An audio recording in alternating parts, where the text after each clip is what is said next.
Hi everyone, it is Fitz with your post-Monday press conference power talk. Chris Klieman, Avery Johnson, and three players met with the media today to talk about what happened in Provo. I thought Avery's answers were spot on. Unfortunately, the video of it failed, so nobody in the media has it because it was being fed to them by K-State. We do have the sound. I'm going to use some of the sound on the pregame show coming up later this week. But they were both really good. But at one point, when I kept asking my second question about what happened and some of the things that went wrong, Coach Klieman said, and we have to move on. Which is funny to me because he moved the press conference from Tuesday to Monday because I would have been asking that question on a Tuesday in the past, not a Monday. And that was so bad, he's ready to move on before we even get a chance to ask about it. Further down the road. I mean, post-game, you want to know game things a little bit. And on these things, we want to know reaction, what they saw in film and those type of things. When coaches say, I got to look at it in film, make sure you go back and ask. And that's kind of what we try to do. But I don't blame them for wanting to move on. And really, it probably is time to move on. But tonight on The Insiders, we'll discuss it live at 8 p.m. On YouTube and Twitter, if you're interested in hearing. Scott McFarland from Bosco Boys is our guest member of the panel this week. Again, that was just what could go wrong did go wrong for Coach Klieman's team. And it was a difficult thing to watch, especially when you know the players that it's involving are better than that. I've had a lot of people reach out to me and say, this is what happened when Colin Klein left. And I know Colin had his successes as an offensive coordinator, but I want to be clear about something. People complain about Colin Klein too, and the people doing the loudest complaining right now are at Texas A&M because they don't like his play calling. So there's a learning curve for every offensive, defensive coordinator when they either start the job or go to a new job. And maybe you don't feel like K-State should have an offensive coordinator learning on the job, but that was Chris Klieman's decision. And I think Conor Riley is going to be a whale of an offensive coordinator eventually.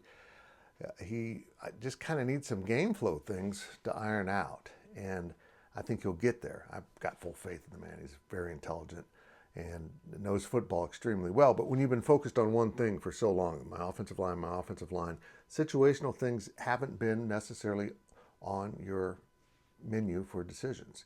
And now he's making those decisions. The ending of that first half was absolutely disastrous. As I asked Coach Klieman at the press conference, nobody expects DJ Giddens to fumble the ball. The kid just doesn't fumble it, let alone a scoop and score for BYU. What I really didn't understand was they were being very conservative there on that possession, and Coach Klieman said that was on the intention. They were trying to pick up a first down to see if they could move the ball without throwing it. And then he explained the real issue here was the defense didn't respond to the second turnover, the Avery Johnson interception, which was a design screenplay that just went awfully wrong. And Avery handled every question about the interceptions perfectly. He said, I just made some decisions I wouldn't normally make, and he said he saw some things that he would not do again, and that's part of the growth process. I believe Avery Johnson is going to be one of the elite college quarterbacks during his career. It's gotten off to a slower start. And as you know, I kind of believe that they haven't really entrusted him to be Avery Johnson. They need him healthy. They absolutely do. And no one here is arguing that they need to use him as a Colin Klein battering ram. That's not at all what's being said. But I keep coming back to that second interception. That's a tuck and pick up the first down type of moment for Avery Johnson.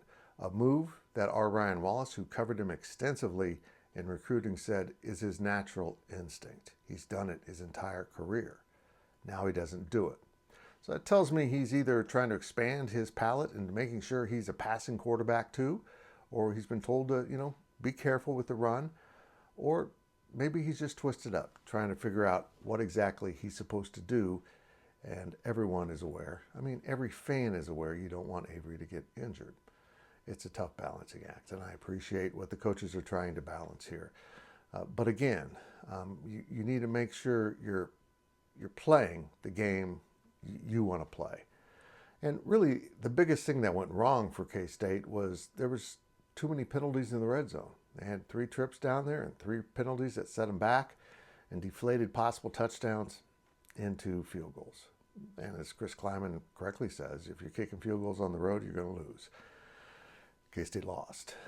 But it was just a kind of a snowballing disaster in Provo. One of those things that just went terribly, terribly wrong for the visiting team. Just like in 2022 when Oklahoma State came to Manhattan and got waxed 45-0. Everything went against the Cowboys that day. It was a miserable day. They didn't even have good drives.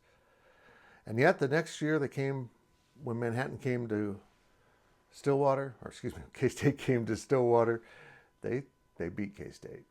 This will be an interesting game Saturday morning. It's 11 a.m. kick, by the way. And both of these teams lost. And both of these teams expected to be in the Big 12 Championship. Now they have 1 loss. I'm not sure 2 losses necessarily knocks you out of the discussion. But if you're Oklahoma State, those 2 losses are Kansas State and Utah, and you don't have the tiebreaker on either, you're painting a pretty bleak picture. I know Oklahoma State's going to be hungry, and I know they've struggled to run the ball, but one of the things we're going to dig in all week long is how K-State can defend Oklahoma State effectively. They started throwing the ball with great impact, and yet they didn't look very good against Utah. Credit the Utes for being more physical. They are the most Big 12 built team to come into this conference in the Pac-12, and they proved it by being more physical than Mike Gundy's team in Stillwater. Saturday is huge for Kansas State. I hope the fans show up. I hope the crowd is loud.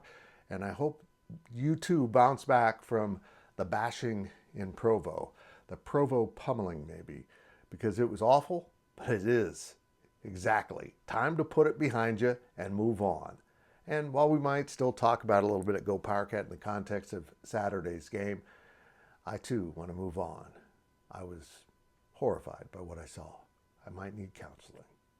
We'll be back with daily deliveries every day this week, and of course, another Power Talk after Saturday's game with the Pokes at the Bill.